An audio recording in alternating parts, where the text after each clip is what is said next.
வணக்கம். இன்றைக்கி ஜானூஸ் கிச்சனில் கொத்தவரங்காய் பருப்பு உசிலி பார்க்கலாம். நான் அதுக்காக 50 கிராம் அளவுக்கு கடலைப்பருப்பு, 50 கிராம் அளவுக்கு துவரம்பருப்பு எடுத்திருக்கேன். இதை நல்லா கழுவிட்டு ஒரு 2 மணி நேரம் ஊற வச்சுக்கிறேன். இப்போ 2 மணி நேரம் நல்லா ஊறிடுச்சு. இதை நல்லா தண்ணியை வடிச்சிட்டு மிக்ஸி ஜாரில் சேர்த்துக்கிறேன்.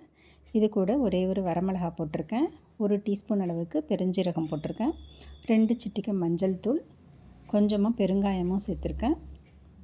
இந்த பருப்புக்கு தேவையான அளவு உப்பு சேர்த்துருக்கேன். கொஞ்சமாக கொத்தமல்லி தண்டு இருந்தது, அதையும் போட்டுக்கிறேன். கருவேப்பிலை போட்டுக்கிறேன். இதெல்லாம் சேர்த்து நல்லா கோர்ஸாக அரைச்சிக்கலாம். இந்த மாதிரி நரன்னு அரைச்சிக்கலாம். இப்போ இதை இட்லி தட்டில் வச்சு வேக வச்சு எடுத்துக்கலாம். ஒரு 10 நிமிஷம் மீடியம் ஃப்ளேம்லேயே வச்சு நம்ம இதை ஸ்டீம் பண்ணி எடுத்துக்கலாம். இப்போ இது நல்லா வெந்துருச்சு. இது அப்படியே இருக்கட்டும். ஒரு கடாயில் 1 டீஸ்பூன் அளவுக்கு எண்ணெய் சேர்த்துருக்கேன். அதில் கொஞ்சமாக கடுகு போட்டிருக்கேன், கொஞ்சம் உளுத்தம்பருப்பு, கொஞ்சம் கருவேப்பிலையும் வரமிளகாவும் போட்டிருக்கேன். ஒரு சின்ன சைஸ் வெங்காயத்தை பொடி பொடியாக கட் பண்ணி அதில் போட்டிருக்கேன். இதை 1 நிமிஷம் வதக்கிக்கலாம்.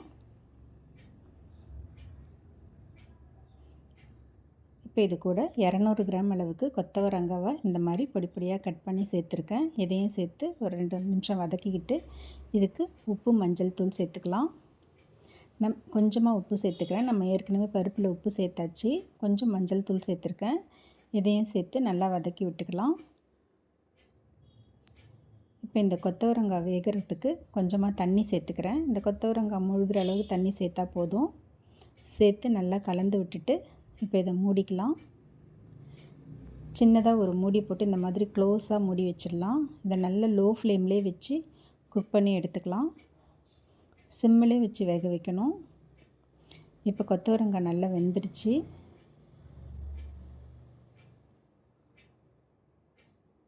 நல்லா வெந்துடுச்சு பாருங்கள்.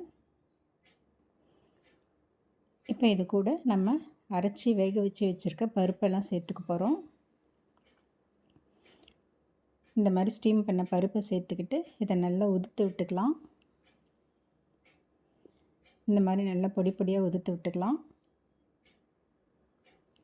உதுத்து விட்டுட்டு இதை கொஞ்சம் ஈவனாக ஸ்ப்ரெட் பண்ணி விட்டு ஒரு நிமிஷத்துக்கு லோ ஃப்ளேம்லேயே வச்சு மூடி வச்சிடலாம். அவ்வளோதாங்க, ரெடி ஆகிடுச்சு. இப்போ இதை ஓப்பன் பண்ணிவிட்டு இதில் கொஞ்சமாக கொத்தமல்லி தழை போட்டு கலந்து விட்டுடலாம். ஸ்டவ் ஆஃப் பண்ணிடலாம். கொத்தவரங்காய் பருப்பு உசிலி ரெடி ஆகிடுச்சு. இது கார குழம்புக்கெலாம் தொட்டு சாப்பிட்றதுக்கு ரொம்ப டேஸ்ட்டாக இருக்கும். ட்ரை பண்ணி பாருங்கள். தேங்க்ஸ் ஃபார் வாட்சிங்.